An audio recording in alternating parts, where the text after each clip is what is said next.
Yo, what's the word, man? We here today with another episode, man. Clout Chasing with Buddy and Bleezy presents BLEEZY Perspective, man. So, you know, I'm here today, man. I want to talk about this impeachment thing, man. You know, I feel like he deserved to be impeached. You know, he incited, you know, the terroristic attack. But even though I do believe he should be impeached, I don't feel it's necessary at this point. You know, I feel like it's a waste of time and taxpayers' dollars. It's like, what's the point? Like, we know what he did was extreme, but after all this, a week left, like, man, it's just a waste of taxpayers' dollars, man.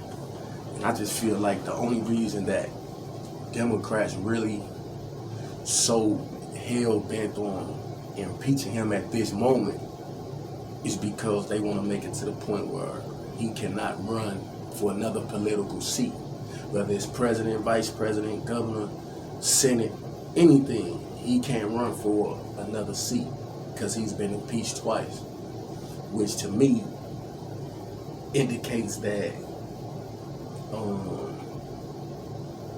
they scared of him. They feel like if he's still able to run for any type of political chair in 2024, they don't stand a chance. So to me, I feel like if you already prepared to feel like you can't stand a chance with him, then I feel like how bad you prepared to do over these next 4 years. Because at the end of the day, if you holding up your end of the bargain and standing on everything you said you was gonna do for the people, then you had nothing to worry about in 4 years. The Democratic Party, period, shouldn't have too much to worry about in 4 years. But, you know, that's just the interpretation that I get. So, like, yeah, you know, he's been a horrible commander-in-chief, you know what I'm saying? And he has enabled white supremacists. He also incited that terrorist attack. So, I'm not in disagreement that he's guilty of it, that he's been horrible, that he deserves the swiftest, harshest punishment for all of his crimes. But impeachment at this time is unnecessary to me. So, you know, another thing, I want to go back to the terrorist attack itself. You know, like, it's been reports came out that multiple Capitol Police were told to stay home that day, to not show up for work. And on top of that, they said once they saw what was going on at the Capitol, they waited for their phones to ring to be called in to work. And they say the phones never rang. So what I'm trying to figure out is, why were these people not called in? Immediate backup. You know, like, I'm not understanding. Because to me, what my initial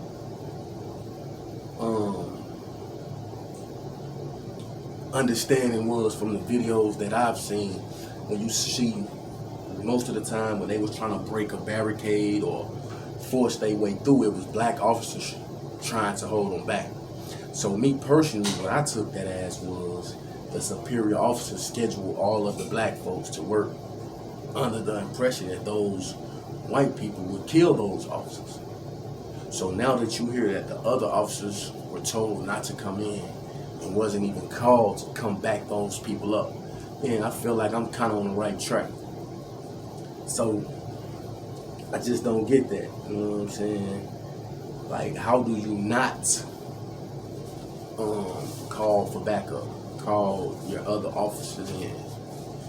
And then you have another officer who said that the terrorists actually thought that they would help and allow them to freely terrorize the Capitol. So you have to think of this mind frame, the privilege, the nonchalantness, the arrogance, the pride to feel like officers are going to help you. Because to me, that tells me in your heart, you know that the officers have the same ideology as you, the majority of the officers in this country. So the officer said that they were saying things to him like, we've supported you guys through all this Black Lives Matter crap and this and that and woo woo woo. So that means she's supposed to freely let you storm the Capitol. Then there was another officer in that, notion, said he was surrounded by these people who were attacking him as if they were finna kill him. So he said the first thought that came to his mind was to just start shooting. But he said he took that thought out of his mind because he came to the conclusion he wasn't going to be able to shoot all of them. So they could have took his gun and killed him. So he said in the midst of that, he tried to appeal to their humanity and tell them he has kids. So, like, I don't understand that. You appeal to their humanity. But, like, I just wonder, like,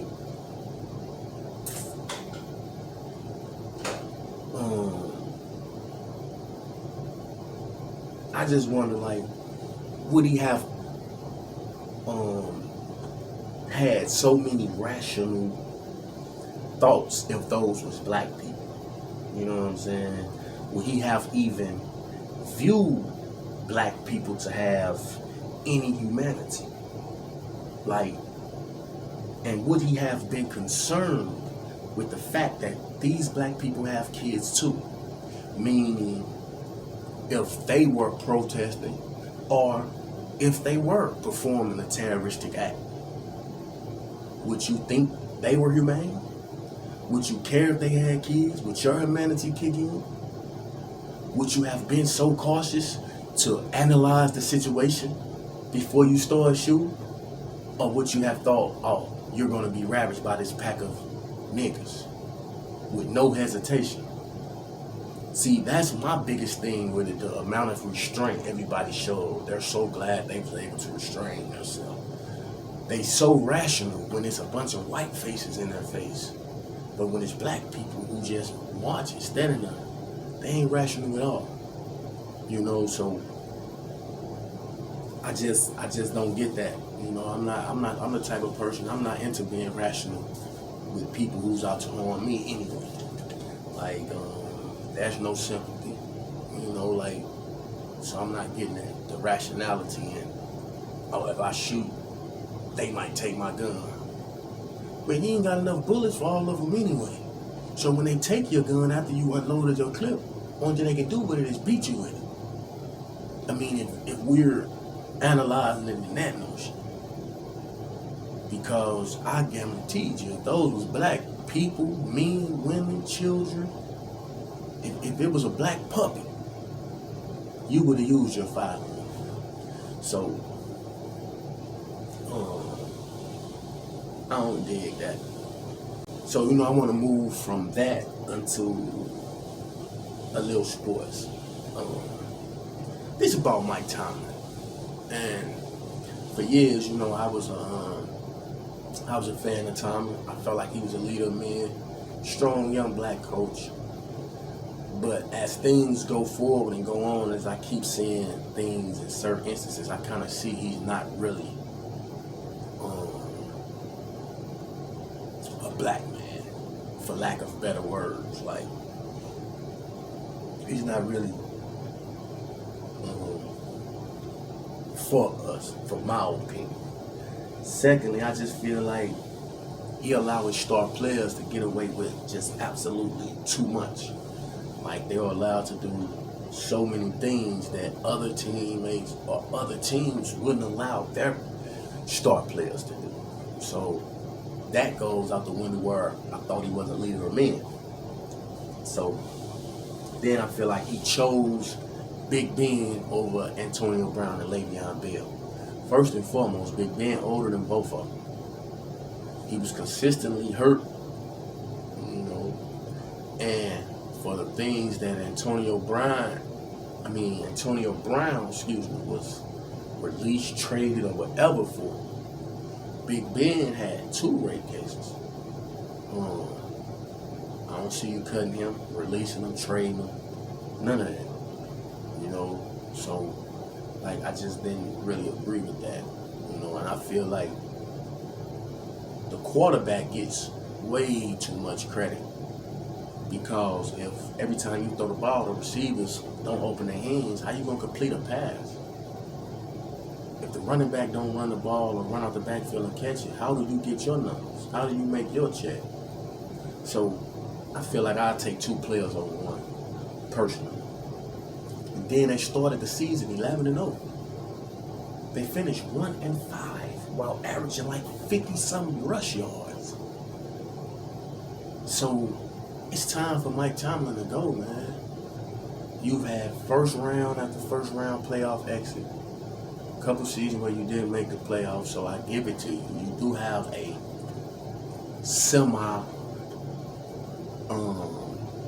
decent list of credentials. But I thought it was what have you done for me lately in the NFL. So I'm not sure why Mike Tomlin still has a job. I do agree with Anthony Lynn being fired, even though you could see the talent. And the last couple years, you could see the talent, but they just, when it's winning time, they don't know how to close out. So for this season to have 7 games where you've led by 16+ points and lost the lead, that means you're not making adjustments as a coach. When other coaches are making adjustments to combat what you have done or already doing, you're not making adjustments to combat their adjustments, to at least preserve the lead. If it's by 1 point, if it's by 3, you can't lose 7 games where you up by double digits. You got to at least preserve 4 of those. So I do agree with Anthony Lynn being fired, but I hope he lands somewhere else, get him a D coordinator's job, offensive coordinator, something. He deserves to be some type of coach. He deserves to have a job.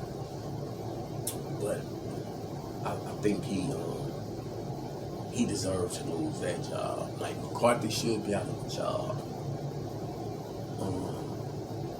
I think that's all for the day, man, on the BLEEZY Perspective, man. Try to keep them short, man, not too long, so I won't, take too much of your time. But, yeah, man, it's the BLEEZY Perspective, man. Start checking me out, man. Sundays, man, drop the episode. It's just me rambling and